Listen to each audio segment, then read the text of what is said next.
Observe a predator mid-sprint through a dark forest. It operates on pure, lethal intent. While its life is often violent, it is entirely free of neurosis. It survives without the burden of self-judgment. In the Toltec tradition, humans are described as uniquely burdened. We are the only animals capable of using memory to torture ourselves with the past, or using imagination to paralyze ourselves with anxieties about a future that hasn't happened yet. This creates a cycle where we become addicted to our own suffering. We get caught in a feedback loop of mental stories that pull us away from the physical reality of the present moment. This disconnect is why the modern obsession with spirit animals usually stays on the surface.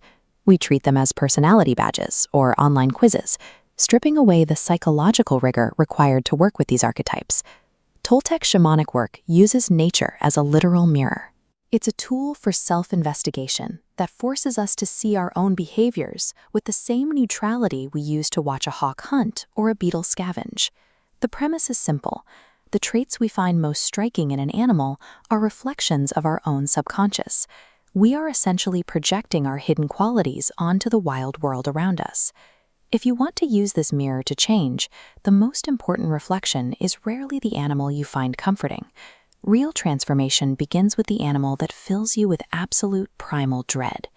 This terrifying archetype is your shadow animal. Most people spend their lives avoiding their fears, but in this practice, reclaiming your power requires walking directly toward the specific creatures that keep you awake at night. Your shadow animal manifests in the margins of your life, in recurring nightmares, irrational phobias, or deep visceral aversions that you can't logically explain. This diagram represents the fractured self. The bright surface is the ego, the person you want the world to see. The submerged bark layer holds the shadow, the jagged shapes of traits you have judged as bad. But your shadow animal is a guardian of your energy.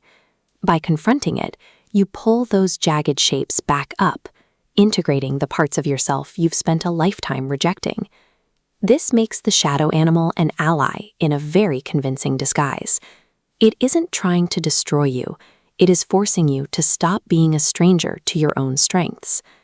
Take the rattlesnake. It is a feared archetype, defined by the element of fire and the threat of lethal venom. Psychologically, that venom is repressed anger. When we cannot express ourselves or set boundaries, that unexpressed heat turns inward, acting as a poison that erodes our physical and mental health. The snake teaches us to use that heat differently. It shows us how to focus our emotions with precision, shedding the dead weight of past injuries so they can no longer dictate our current actions. When we integrate the snake, anger stops being a toxic burden. It becomes the vital energy we need to stand our ground and set fierce, healthy boundaries. The alligator offers a different lesson. It is an ancient creature of earth and murky water, representing the deepest instinctual layers of our emotional life. Many people live in fear of being overwhelmed by their own dark emotions. When grief or trauma surfaces, our instinct is usually to distract ourselves or go completely numb. But an alligator survives by submerging into those waters. It teaches us to go deep into heavy emotions while keeping our eyes above the surface. By adopting this perspective, we learn to feel the full weight of a trauma without being consumed by it. We gain a state of balance where we are supported by our feelings rather than drowned by them. Working with these creatures follows a specific rule. You are not trying to fight, kill, or defeat the beast in your mind. Instead, you practice stalking the self. Through focused meditation and journeying, you willfully adopt the perspective of the animal you fear. You experience reality through its eyes. This power is earned. You only gain the strengths of the shadow animal by making the difficult choice to own the parts of yourself you once feared. When we stop running from these internal predators, the energy we spent on self-rejection is finally released. The constant friction of fighting our own nature begins to subside. By integrating our anger and our deep emotions, we stop feeding the mental habits that create unnecessary suffering. We no longer need to hide from ourselves. This shift allows us to stand in the present moment with the same unapologetic authenticity we see in the wild.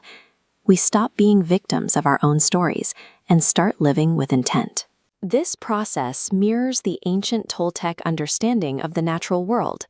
By looking clearly at our non-human siblings, we realize we were never actually separate from the forces that drive them.